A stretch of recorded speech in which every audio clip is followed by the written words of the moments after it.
গুৱাহাটীৰ কেইবাটাও স্থানত কৰ জিএছটি সীমা শুল্ক বিভাগে অভিযান চলায়। কেইবাটাও কয়লা মাফিয়াৰ ঘাটিত এই অভিযান চলাইছে তিনিওটা বিভাগে। শুভম জৈন, সন্দীপ জৈন, প্ৰিন্স জৈনৰ কয়লাৰ ঘাটিত অভিযান চলাইছে অভিযানকাৰী দলটোৱে। তিনি মাফিয়াৰ ঘৰ কাৰ্যালয়টো অভিযান চলায় কৰ জিএছটি সীমা শুল্ক বিভাগে। গুৱাহাটীৰ 7টাকৈ স্থানত একে সময়তে অভিযান চলায় দলকেইটাই ভুৱা জিএছটি চালানেৰে দীৰ্ঘদিনৰ পৰা সৰবৰাহ কৰিছিল কয়লা। মাফিয়াকেইটাৰ বিৰুদ্ধে কোটি কোটি টকাৰ ৰাজহ ফাঁকি দিয়াৰ অভিযোগ আছে। একেখন জিএছটি চালানকে বাৰে বাৰে ব্যৱহাৰ কৰাৰো অভিযোগ আছে মাফিয়াকেইটাৰ বিৰুদ্ধে। সম্প্ৰতি পলাতক কয়লা মাফিয়া শুভম জৈন, সন্দীপ জৈন, প্ৰিন্স জৈন।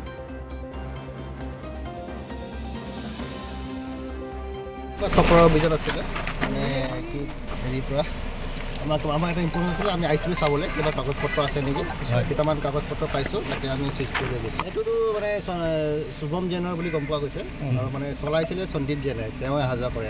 তেওঁলোকক পোৱা যোৱা নাই, এতিয়া গম নাপাওঁ। অভিযোগ মানে এই কথা ক'ব নোৱাৰিম কাৰণ তেখেতো ইয়ালৈকে অহা নাই, মানে এতিয়া আমি অফিচত গ'লেহে গম পাম।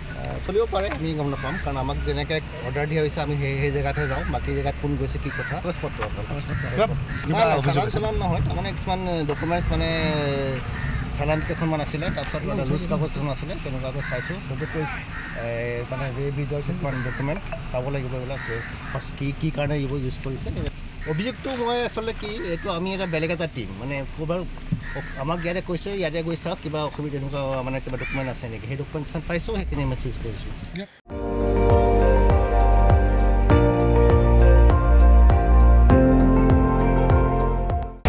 আপুনি চাই আছে ND24, সৰ্বশ্ৰেষ্ঠ নহয় সৰ্বোত্তমৰ দৌৰ।